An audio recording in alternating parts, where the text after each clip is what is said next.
I just gave you my take on this week's events in China. I wanted to bring in Anne Applebaum to hear hers. She's a Pulitzer Prize-winning historian, a staff writer for The Atlantic, and she has been warning for years about this very alliance of autocracies and their growing diplomatic and financial ties. Her most recent book, Autocracy, Inc., has just been released in paperback. Anne, welcome. So, as I say, you've been talking about this alliance. When you watched those pictures of Kim, of Xi, and of Putin, what strikes you as what keeps them together? Because there is fundamentally the shared opposition to a Western-led world and American power, right? Is there more to it? No, I think that's exactly the point. These are powers that have very different ideologies: nationalist, communist, theocratic in the case of Iran, which is sometimes part of this group. What unites them is their dislike of us. And by us, I mean the democratic world, the language of rule of law, the language of transparency, the language of accountability, because of course that's the language of their own internal oppositions. And China and Russia in particular, but the rest as well, have been working for many years to delegitimize that language, to get the idea of human rights, for example, out of international documents, international institutions, and instead promote an idea that, using the word sovereignty, which by the way is a word that the Trump administration also uses, by which they mean no one can criticize us, and we get to decide what happens inside our own countries, and also if we feel like invading other countries, nobody can object. And, you know, again, to me, the surprise was to see the Indias, the Egypts, the Turkeys, Indonesia sent very high-level representatives. It does feel like all of these countries are, in some way or the other,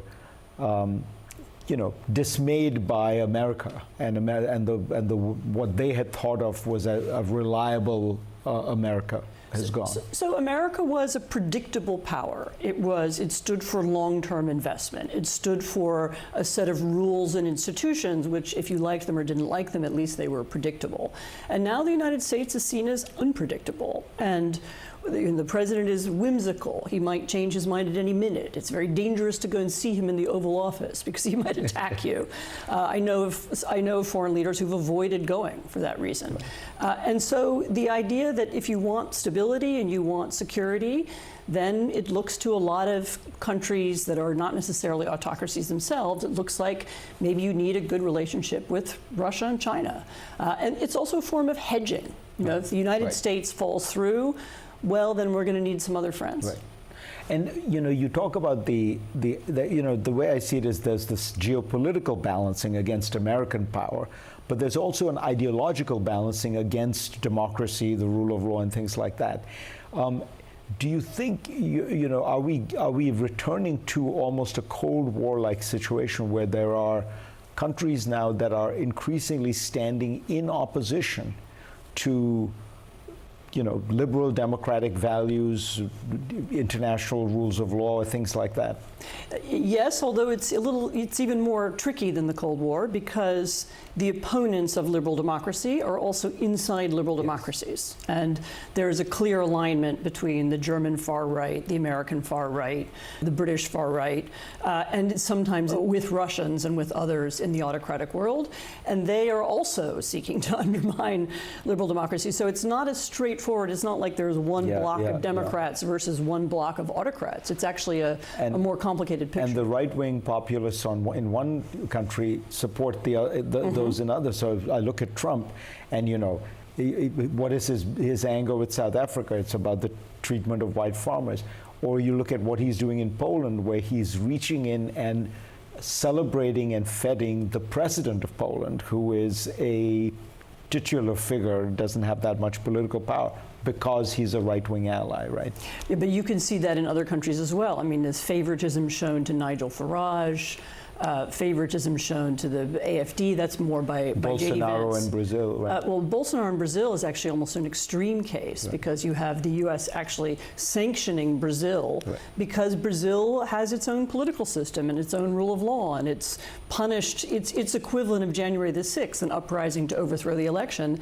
The Brazilians have continued to punish the people responsible for it, and the Trump administration is now angry at Brazil for doing that. How do Poles react to the president, in effect, picking a side in a domestic political debate?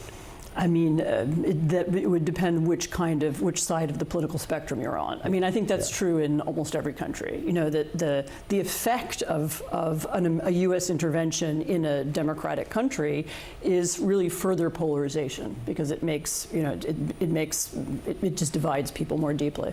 That's a very important point, that it's more complicated than the Cold War because the enemies of liberal democracy are now both outside and within. Yes, but I should also say that people who admire and want liberal democracy are also on the other side. There is an Iranian opposition, there is a Russian opposition, there's even a Chinese opposition, and they also have relationships with one another, and they are also interested in changing their own governments or in changing. So it's not as if they're, you know, even Russia is a clear picture either.